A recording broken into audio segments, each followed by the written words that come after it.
And that's really, really rewarding as a cinematographer, to be that intimately involved with the mise en scène, with the actors, with reacting to the actors.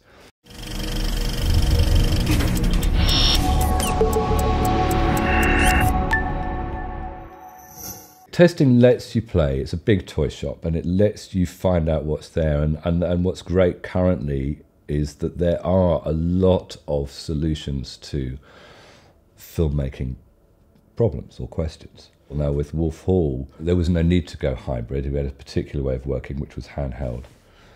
But testing on that not only involved the look of it, it also involved weight, because we were going to shoot 100% handheld. Not only, although it was principally what do the lenses look like, but what can we carry? 6, 7, 8 years ago, I couldn't have shot Wolf Hall the way we shot it. The equipment simply wasn't there. So it was great that now, and for TV, we're using, in drama, using the same equipment that they're using on the biggest movies. We've now got the tools to solve the problems, but with a cinema aesthetic. I love, love, love handheld. And there are a few others. Barry Ackroyd, Sean Bobbitt are two other brilliant handheld cinematographers. And I watched a lot of their work to see how they did stuff. Peter Kosminski loves working handheld. He comes out of a documentary background. I did documentaries when I was first starting. And handheld has this wonderful, immersive, reactive quality.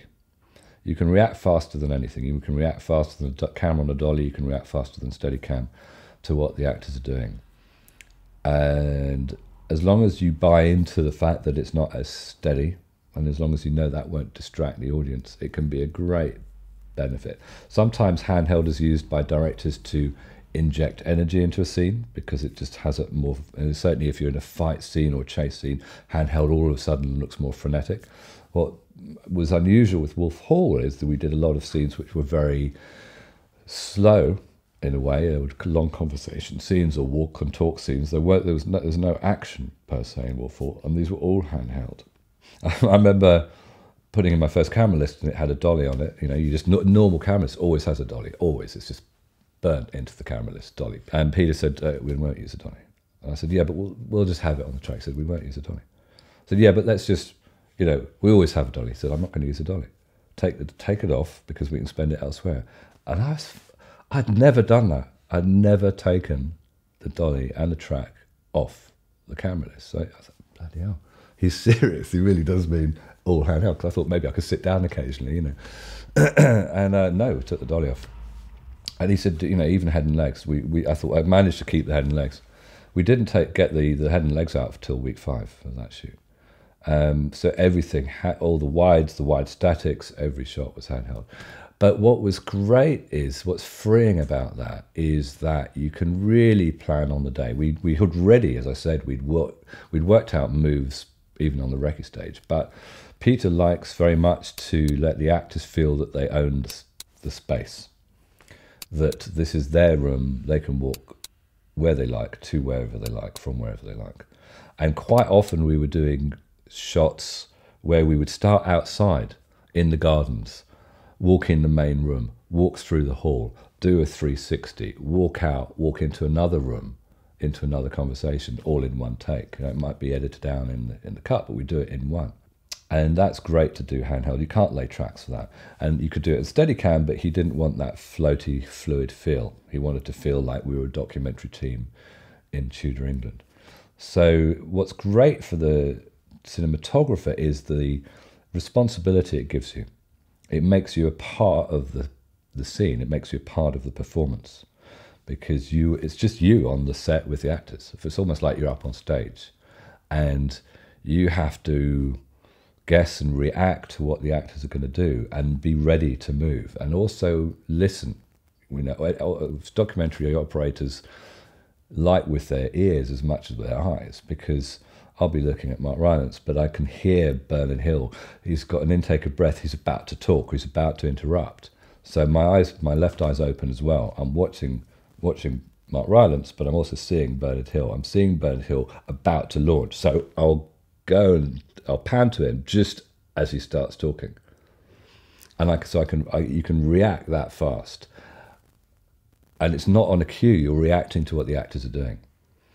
just as the actors are reacting to each other. We did this. Peter would say, look, sometimes we'll do a pass and we won't be on Mark, we'll be on Anton, we'll be on someone else. They won't always know where we'll be. They won't know that we're going to be pointing the camera at them. So it's not always their take. Sometimes I'll just move randomly. People say, okay, move off onto Claire now. And we'll do that without telling them. We'll just do it. And it just gives you that instant reactive feedback. Peter's always in the room, right, very near me, looking at a monitor, but mainly looking at the actors. And so we have this kind of almost like documentary crew dialogue going on. And that's really, really rewarding as a cinematographer, to be that intimately involved with the mise en scène, with the actors, with reacting to the actors. It's incredibly satisfying. I love it. Peter would know how he wanted to work the scene. We also know, the way we were lighting it is, the light source is either a window or candle. So it's kind of obvious where you can stand. If you don't stand near a candle or window, you're not going to be lit. There was always a plan. Peter always had a shot list, but he would always also work with the actors. And so we do a closed rehearsal. And I always sat in on the closed rehearsal where Peter would block it very democratically with the actors. Without any, I want you to do this. He said, how do you want to play this? So we'd work it out, and I have stand-ins. Stand-ins, very important. Stand-ins, producers, stand-ins are vital, really important, to be able to block and light a scene so that you're not using the actors as stand-ins. So we bring 2 stand-ins in, work out, finesse the lighting for where I'd seen the actors work. What Peter liked to do is when the actors came back, we wouldn't do another rehearsal. We'd go straight into a take. So there's no final camera rehearsal. So again, you'd have to have a crew who are up for that, who are prepared to go straight into a take. That was good, there's that first take, it's got quite a lot of energy to it. And Peter was quite understanding, he'd say, look, okay, if there's something that makes a mistake, then that's fine. It's the first take, I understand that, we'll go again. But I think directors like to feel maybe just that something that comes out of take 1 that you want to be able to use. So you'd rehearse with the actors and block it. Then the actors would go away, we'd rehearse the moves ourselves and finesse the lighting with stand-ins, but when the actors came back, you're handing the set back to the actors and the director.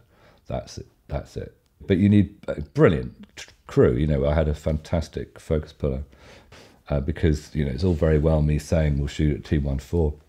No marks, in complete darkness. We had marks for the camera sometimes made out of luminous tape, which we put on the floor because you couldn't see anything. And he had on his Preston focus remote, he had luminous markings, so he could actually see something. We actually had to have helpers bring the actors on set. During the day we were blacked out, the whole building was blacked out. And coming in from outside, they couldn't see a thing. Focus pulling is probably the hardest job on the set. I mean, because not only is focus pulling now, it's harder than 35mm film. Because 35mm film, there's still a tolerance, there's still what's called a circle of confusion, an area of acceptable out of focusness that still looks sharp. With digital, there's none. With a modern lens, and we were using the most modern lenses, high resolving, super sharp, on a flat sensor, there's no depth of field, it's basically sharp or not sharp. You can't look, by the time you've looked at cine tape, you've missed where the actor is. So a lot of that is instinct and feel. Because I'm breathing, as I'm rocking backwards and forwards, the focus is changing. He's actually having to accommodate for my lateral movement. So I'm moving that way, the actor's leant back, and it's out of focus unless he's following. I don't know, I mean, how those guys work, I have no idea.